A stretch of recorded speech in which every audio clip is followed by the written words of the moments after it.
승리의 비결이라는 제목으로 하나님 말씀 선포하겠습니다. 신자는 하나님께서 믿음의 승리 또 영광을 주시기 위해서 부른 백성입니다. 아멘입니까? 하나님께서 우리에게 승리의 삶을 위해서 부르신 거예요. 우리가 좌절이나 패잔병의 삶이 아니라 매일의 삶에서 승리 그리고 영광을 누리게 하시려고. 그럼 우리 삶에서 뭐를 누려야 돼요? 승리의 기쁨과 영광의 은혜를 누리며 살아야 된다 이 말이죠. 그래서 그 승리의 기쁨 아래서 날마다 찬양과 노래하면서 춤추며 살아가는 사람들이 신자예요. 좌절이나 패배, 절망은 신자들에게 합당하지 않습니다. 우리의 삶에 승리의 기쁨이 넘치기를 소망합니다. 그래서 우리가 예배라고 그러잖아요. 예배. 저희가 언제 이 설명 드린 적이 있어요. 미사와 예배의 차이가 뭐냐 제가 먼저 설명을 드렸어요. 미사와 예배의 차이가 뭐예요? 미사는 어떻게 다르다 그랬어요? 제가 캐톨릭에서 드리는 건 미사잖아요. 로만 캐톨릭에서 우리 미사라고 그러잖아요. 미사와 예배의 제일 큰 차이가 뭐예요? 미사에 참석한 사람들은 다 죽었죠. 이렇게 다 참석한 사람들은 다 이러고 있죠. 그게 왜냐하면 십자가를 향해 있기 때문에, 죽음을 향해 있기 때문에요. 근데 기독교 예배에 온 사람들은 그렇지 않죠. 대부분 약간 들떠 있죠. 왜 그래요? 우리는 십자가가 아니라 부활을 향해 있기 때문에요. 그래서 우리는 잔치, 기쁨, 부활하신 예수를 만났을 때 우와 하는 거예요. 근데 미사에 참석한 사람들은 다 내가 예수님처럼 죽어야지 이러고 있는 거예요. 나쁘다는 뜻이 아니에요. 차이점을 얘기하는 거예요. 그래서 기독교 예배는 잔치에 가까워요. 기쁨이라고요. 그 차이가 완벽하게 달라요. 그래서 여러분 십자가를 차도 로마 성당 다니신 분은 십자가에 다 누가 달려있어요? 예수님 달려있잖아요. 개신교인들 십자가는 뭐예요? 예수님이 안 달려있잖아요. 왜 안 달려있어요? 이미 십자가에 내려오셔서 부활하셨거든요. 그러니까 십자가에 없으시니까 우리는 십자가에 달리신 예수를 안다는 거예요. 그러니까 기독교는, 개신교는 오히려 어디에 포커스가 맞춰 있냐면 부활하신 예수를 만나는 우리 삶. 그래서 예배가 잔치가 돼야 돼요. 잔치. 기뻐야 돼요. 여러분 주일날 다른 거 신경 쓰시는 거 아니에요. 이 예배의 기쁨을 누리는데 온통 신경 써야 돼요. 밥 먹는 거에 신경 쓰셔야 돼요? 물론 밥 먹는 거 중요하지만 사실은 밥을 안 먹어도 예배는, 교회는 되잖아요. 여러분 차량 운행을 안 해도 교회는 됩니다. 정 안 되면 걸어오셔서라도. 예배가 중요한 거예요. 예배가 진짜 중요한 거는 여러분 주일날 온통 뭐에 신경 쓰셔야 돼요? 예배에 신경 쓰셔야 돼요. 예배예요. 화장 안 해도 돼요. 사실은 주변 사람들이 여러분을 보든 말든 무슨 상관이 있어요. 하나님 앞에 나가는 거니까. 여러분 그래서 예배의 기쁨과 영광을 누려야 되는 거예요.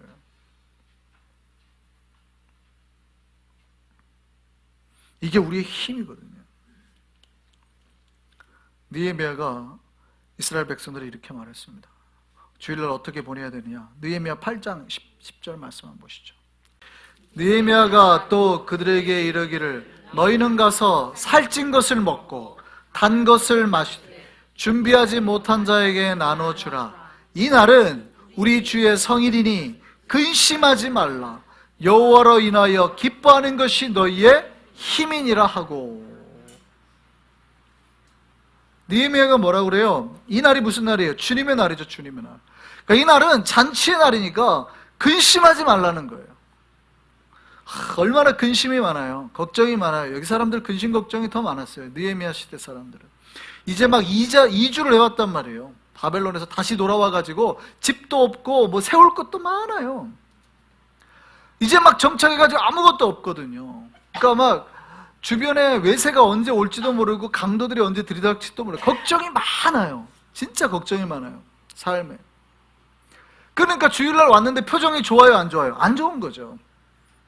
주일날 왔는데 걱정, 근심이 너무 많아요. 불안해가지고 걱정, 근심이 너무 많아요. 그러니까 느헤미야가 뭐라고 그래요? 걱정하지 마요. 걱정. 지금 예배를 어떻게 드리는 거야? 지금 예배를. 뭐라고 그래요? 오히려 이날은 잔치다. 맛있는 거 먹고 단 거 먹고, 그리고 없는 사람들은 나눠주고, 그리고 하나님 앞에 어떻게 해라? 기뻐해라. 이날은 성일이니 하나님 앞에 드리는 주의 날이니 기뻐하라. 그리고 뭐라고 그래요? 어떻게 해요? 하나님으로 인해서, 여호와로 인해서 기뻐하는 것이 너희의 힘이니라. 우리가 이 세상을 살아가는 힘이 어디 있다고요? 하나님 앞에 기뻐할 때, 하나님 앞에 기쁨으로 예배를 드릴 때, 주님 앞에 기쁨의 성일로 하나님 앞에 참여할 때, 거기서 힘이 생긴다는 거예요. 여러분이 예배 때 힘을 얻지 못하면 한 주일이 실패하는 거예요. 여러분, 예배 때 힘을 얻지 못했는데 일주일 동안 뭐에서 힘을 얻을 거예요? 예배 때 힘을 못 얻으니까 자꾸 다른 데서 힘을 얻잖아요. 즐거운 재밌는 프로나 돈이나 다른 뭔가 나한테 기쁨을 줄 거에 자꾸 관심을 둔단 말이죠. 우리는 어디에서 힘을 얻어야 돼요? 여호와를 기뻐하는 것. 여호와를 기뻐하는 것. 예배의 기쁨을 통하여서 힘을 얻으셔야 돼요. 그 승리의 기쁨을 날마다 삶에서 우리가 누리기를 소망합니다. 그 승리, 이 예배의 기쁨을 가지고 신자는 이제 매일의 삶에서 이 승리가 계속되도록 해야 되는 거예요. 승리가. 여러분, 승리가 계속되는 삶을 살기를 바랍니다. 매일매일 승리하셔야 돼요. 우리는 좌절하거나 낙심하는 게 아니라 매일매일 승리해야 됩니다. 우리가 신자가 삶에서 영적 전쟁에서 승리를 쟁취할 수 있는 힘이 뭘까요? 우리는 무엇을 해야 이 전쟁의 마지막 날 승리와 기쁨을 가질 수 있을까요? 오늘 본문이 이제 그 힘을 말해줍니다. 이제 이스라엘 백성이 가나안 전쟁을 사흘 앞두고 있습니다. 여호수아가 전쟁을 앞두고 백성들의 관리들에게 명령을 하면서 온 진중을 다닙니다. 그리고 말하죠. 이제 사흘 뒤에, 사흘 안에 우리가 전쟁할 거야. 준비하자. 뭘 준비해요? 식량 준비해라. 전쟁 준비해라는 거예요. 그리고 그냥 돌아다닙니다. 그렇게 두르고 돌아다니다가 이제 어디를 갔냐면 르우벤 지파, 그 다음에 갓 지파, 므낫세 반 지파 지역을 가요. 왜 여기를 갔을까요? 이 세 지파는 이미 지금 요단 동편 땅을 분배를 받았어요. 이미 땅을 분배를 받았어요. 그런데 하나님께서 이스라엘 백성에 약속한 땅은 어디예요? 요단강 서편 땅이거든요. 그러니까 요단강을 중심으로 동쪽과 서쪽이 나눠져 있죠. 이쪽이 동쪽, 이쪽이 서쪽 이래야 되겠네. 요단 동편과 서쪽이 나눠져 있단 말이에요. 근데 이 사람들은 요단 동편 땅은 이미 자기네 땅으로 세 지파는 분배받았고 원래 약속의 땅은 서쪽 땅이거든요. 이제 서쪽 땅, 가나안 땅 처음으로 이제 전쟁을 시작하려고 하는 거예요. 그런데 보세요. 르우벤 지파나 갓 지파나 므낫세 반 지파는, 므낫세 반 지파라 그러니까 뭘 말하냐면 므낫세 반 지파가 있는 게 아니라 므낫세 지파 중에서 절반은 받고 절반은 우리는 서쪽 땅 받을 거야 하고 이제 가는 거죠. 근데 이 사람들은 이미 요단 동편 땅을 받았단 말이에요. 전쟁에 참여하고 싶을까요? 안 하고 싶을까요? 안 하고 싶은 거예요. 그래서 여호수아가 특별히 그들에게 간 겁니다. 그들은 이미 받을 거 다 받았거든요. 사람들의 마음은 간사하잖아요. 화장실 들어갈 때하고 나올 때하고 마음이 달라진다잖아요. 마음이 언제 달라져요? 그 짧은 시간에 화장실에 있는 그 몇 분 사이에 마음이 달라진다. 그러니까 전쟁에 참여하자고 그들에게 지파를 독려하려고 간 겁니다. 또 그렇게 말한 이유는 뭐냐면 원래 가나안 땅을 정복하라고 말했던 게 누구예요? 모세거든요. 모세.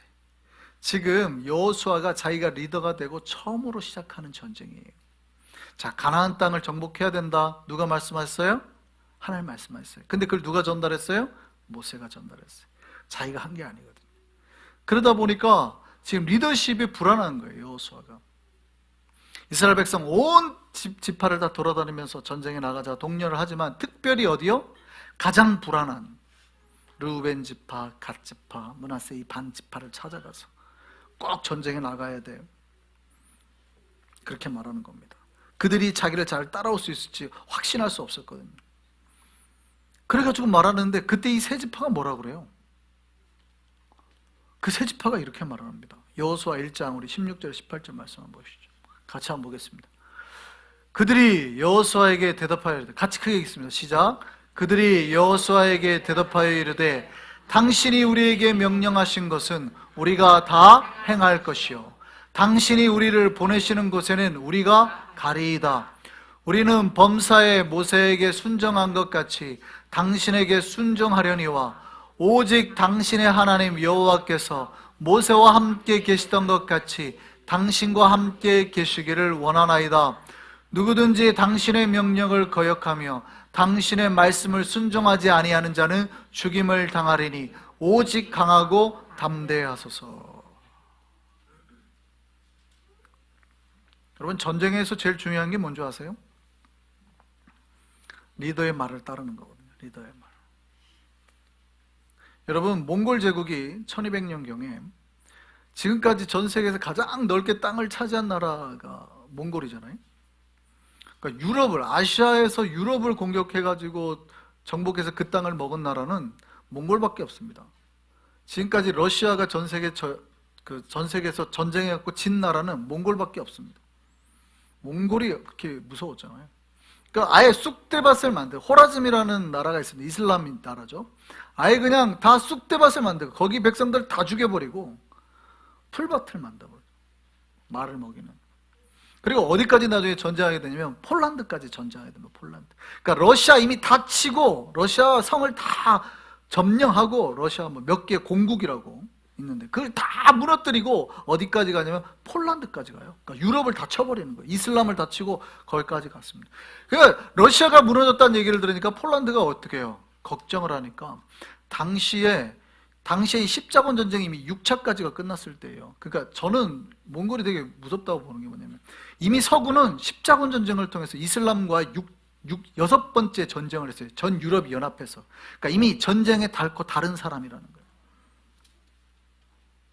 그래서 유명한 새 기사단이 있었는데 자기 힘으로 안 되니까 유럽에 있는 모든 군대를 모으고, 뿐만이 아니라 튜튼 기사단을 모읍니다. 튜튼 기사단이라고 부릅니다. 그러니까 성 요한 기사단과 함께 제일 무서운 기사단. 이 사람들은 수도사들이에요. 수도사들. 그러니까 수도사들이니까 특징이 뭐예요? 누구한테 잔혹할까요? 이교도한테 잔혹해요. 얼마나 무섭냐면 이슬람한테 자비를 베풀지 않아요. 저들을 살려두는 거는 하나님의 뜻에 위배된다고 다 죽여버려요. 그러니까 아주 무서워. 이 사람들은 뭐 돈, 이런 거 보통 전쟁을 하면 지역을 약탈하고 뭐 이런데, 이 사람들은 수도사니까 그런 데 관심이 없어요. 오직 목적이 뭐예요? 이교도를 죽여야 된다. 이교도를 죽여야 된다. 굉장히 무서웠습니다. 성 요한 기사단, 튜튼 기사단. 근데 이 튜튼 기사단이 온 거예요. 온몸에 갑옷을 하고 몽골하고 붙었습니다. 누가 이길까요? 몽골이 아무리 세도요, 튜튼 기사단하고 중기갑병하고 붙어가지고는 싸울 수가 없었어요. 여러분, 몽골이 왜 무서운지 아세요? 수부타이라는 천재 장군이 있었는데 거의 전략 전술에 뛰어났습니다. 그러니까 어떻게 했냐면, 싸워서 지는 척을 하고 쫓아오잖아요. 도망가요. 여기는 명예롭잖아요. 기사단들은 명예롭고, 여기는 명예가 필요 없어요. 이기면 돼요. 활 쏘고 쫓아오면 도망가다가 또 쏘고 쫓아가다 도망. 비겁한 놈들! 어디를 가느냐! 그래도 필요 없어, 우리는. 근데 튜튼 기사단이 최초로 완벽하게 몽골한테 전멸을 당합니다. 왜 전멸을 당했을까요? 그 폴란드 영주가 그랬거든요. 나가지 말라고. 그 왕자가 그 앞에서 직접 명령했어요. 나가지 마라. 쟤네는 러시아까지 치고 왔으니 되게 무서운 병력이고 전략 전술이 뛰어나다고 하단다. 절대 쫓아가지 마라. 근데 몽골이 제일 잘했던 게 그 유인 작전이었어요. 못하는 애들 몇몇 던졌다가 싸우면 쫓아오잖아요. 그럼 계속 도망가요.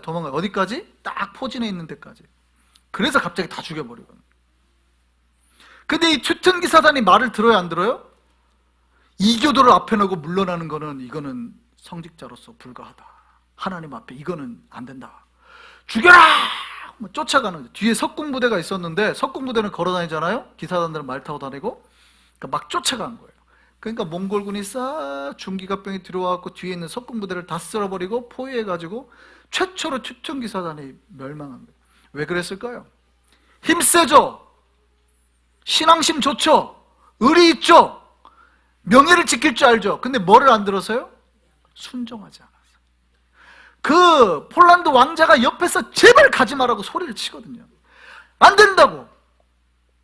그런데도 왜 유럽이 몽골에 망했냐면 지휘체계가 다 오합지졸이에요. 왜냐하면 유럽에서 다 모아놓으니까 다 자기네 각자 리더십을 가진 거예요. 아무리 왕자가 가면 안 된다고 해도 기사단들이 말을 안 들어요.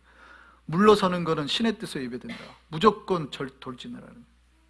여러분, 중요한 게, 전쟁을 앞두고 제일 중요한 게 뭐냐면 리더십입니다. 리더십. 여호수아가 불안했던 거예요. 모세가 막 죽었잖아요. 자기가 이제 막 리더가 됐어요. 근데 자기가 리더가 되자마자 전쟁을 해야 돼요. 불안할까요? 불안하지 않을까요? 불안하죠.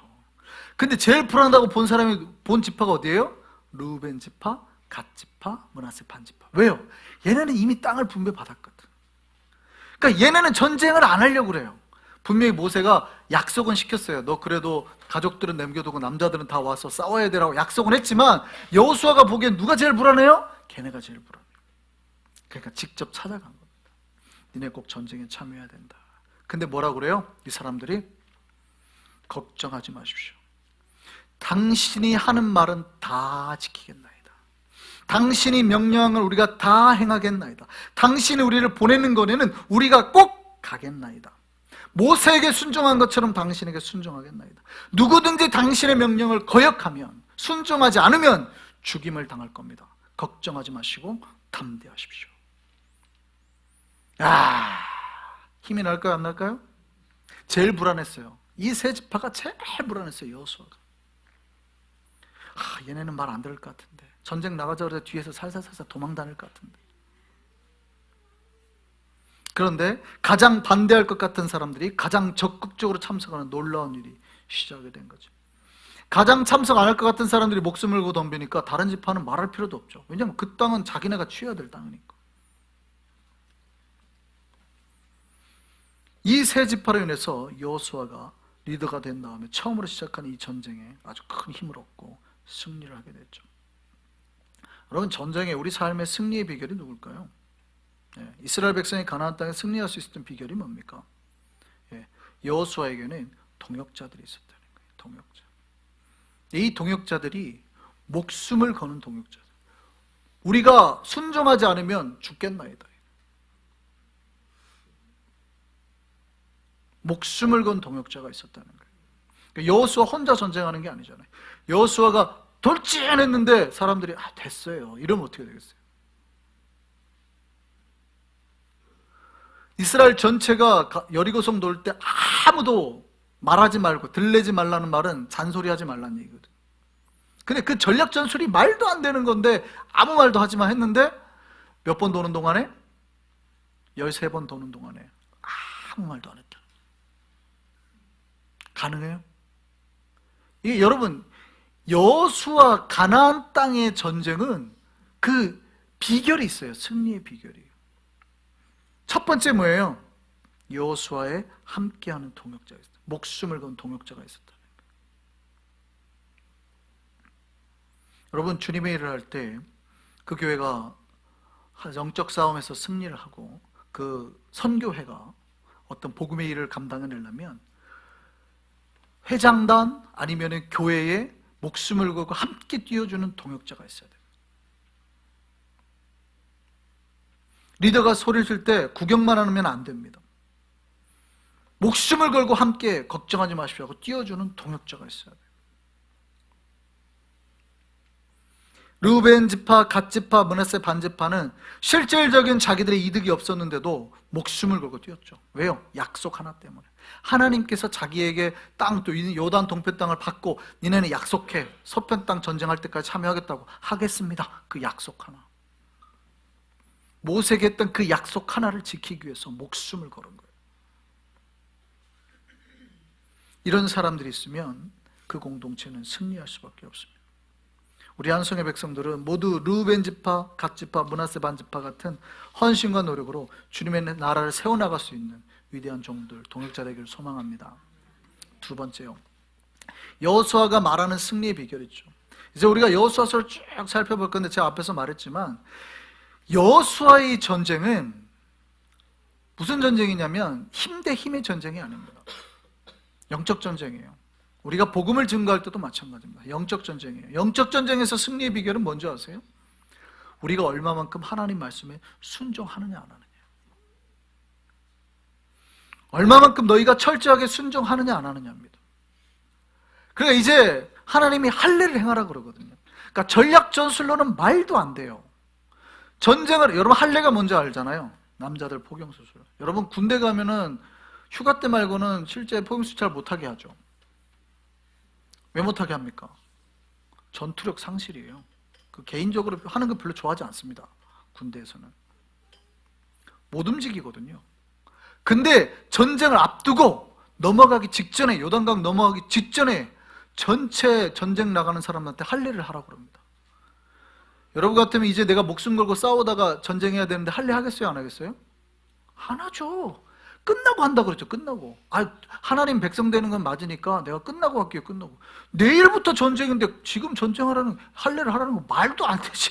저 리더가 요즘에는 믿음 기도 생활 좀 하더니 여호수아가 이렇게, 그들이 봤을 땐 여호수아가 너무나 바보 같은 거예요. 아무리 믿음도 좋지만, 하나님을 의지하는 것도 좋지만 그게 말이나 돼요? 전쟁을 앞두고? 근데 하거든요. 여리고성도 똑같아요. 그러니까 여호수아서 전쟁에 보여주는 건 뭐냐면 어떻게 이 전쟁에서 승리를 가져올 거냐예요. 하나님 말하는 건 뭐예요? 순종해라. 순종밖에 없다. 니들 전략 전술이 아니야. 너희가 순종하면 내가 너에게 승리를 줄 거고, 너희가 순종하지 않고 욕심이나 이득을 생각하면 패하게 될 거다. 그래서 이제 앞으로 전쟁마다 그걸 보여주죠. 순종했더니 승리를 했는데 그 중에 한 명이 뭐예요? 자기 욕심을 챙겼더니, 그죠? 그 다음 전쟁에서 폭망해버리죠. 한두 명이 욕심을 챙겼더니, 뭐를 분명히 하나님 거라고 절대 챙기지 말라고 했는데 챙겨가지고 숨겨놨어요. 아간이. 그걸로 다음 전쟁은 져버리죠. 그러니까 이게 뭐예요? 이 앞으로 여호수아서에서 승리의 비결을 쭉 말하면서 하는 이유가 뭐예요? 비결이 어디 있다는 거예요? 하나님 말씀에 얼마나 너희가 철저하게 순종할 수 있느냐, 얼마나 철저하게 순종할 수 있느냐.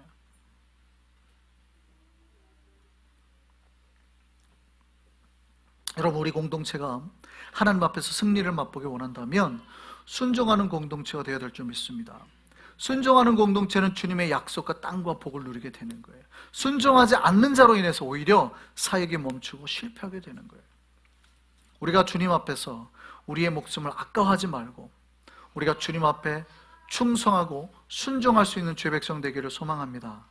여러분, 우리가 가진 게 우리 게 아닙니다. 여러분, 이거 꼭 기억하셔야 돼요. 우리가 가진 건 누구 거예요? 여러분, 우리가 가진 건 누구 거예요?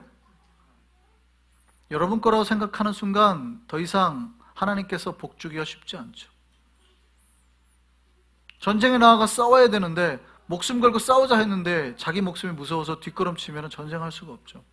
여러분이 가진 건 누구 거예요? 따라하세요. 여러분 가진 게 누구 거라고요? 주님의 것. 따라하시죠. 주님의 것. 내 것이 아니에요.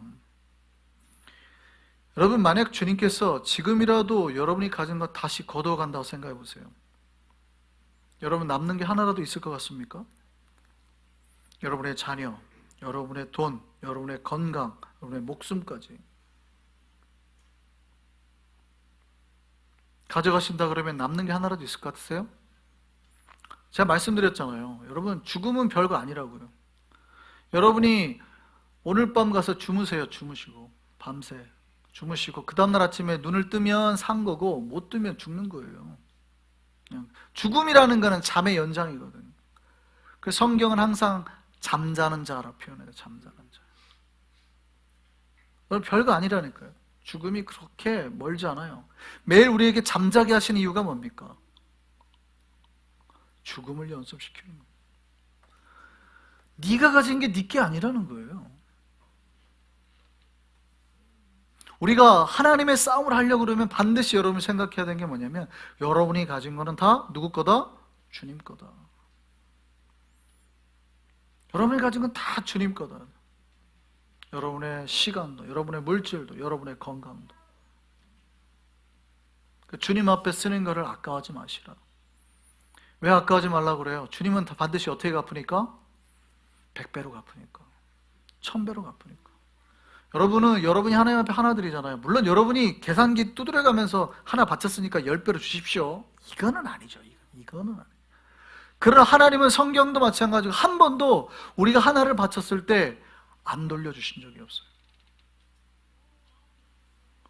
그걸 믿으시기를 소망합니다. 우리가 주님의 사역에 헌신하며 나아갈 때 주께서는 그 헌신을 보시고 또 놀라운 약속과 복으로 갚아주시는 거예요. 이스라엘 백성은 가나안 전쟁을 통해서 그 약속을 몸소 체험하는 겁니다. 하나님 말씀에 순종했더니, 하나님 앞에 목숨 걸고 나아갔더니 하나님께서 어떻게 갚아주시다는 걸 다 본 거죠. 그러니까 절대 공성 기구를 가지고 여리고성을 무너뜨리지 않죠. 그렇게 안 해요. 아무 말 하지 말고 도르라는 거예요. 도르라는 거예요. 그 똑같은 패턴을 보이고 언제 와서 죽을지 모르는 상황에 그냥 너희의 목숨을 맡기고 너희의 자녀의 목숨을 맡기고 도르라는 거예요. 근데 그렇게 했더니 마지막 날 나팔을 불어 했더니 하나님께서 그 성벽이 무너지게 하신 거죠.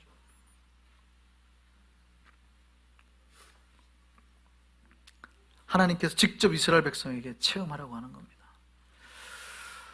우리가 정말 예배 때 가지고 있는 승리의 기쁨, 또 이 승리의 기쁨 가운데 우리가 삶에 나아가서 승리의 방법을 통해서 어떻게 우리가 삶에서 교회 가운데 복음의 역사 가운데 승리할 수 있는 자가 되는지를 몸소 체험할 수 있는 저와 여러분 되기를 바랍니다. 그리고 체험 가운데 다시 기쁨과 영광을 가지고 하나님 앞에 나오세요. 그 체험 가운데 하나님 앞에 나와서 여러분이 예배를 드리면 그 예배가 진짜 예배가 되는 거예요. 그 찬양이 진짜 고백이 되는 거예요.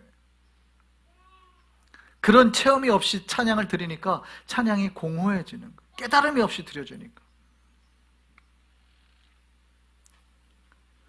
우리가 여호수아처럼 이스라엘 백성처럼 하나님의 승리의 전쟁에 동참해서 그 주님의 약속의 체험에 직접 동참한 우리가 되기를 바랍니다. 주님을 위한 삶을 살아가는 우리 되기를 소망합니다.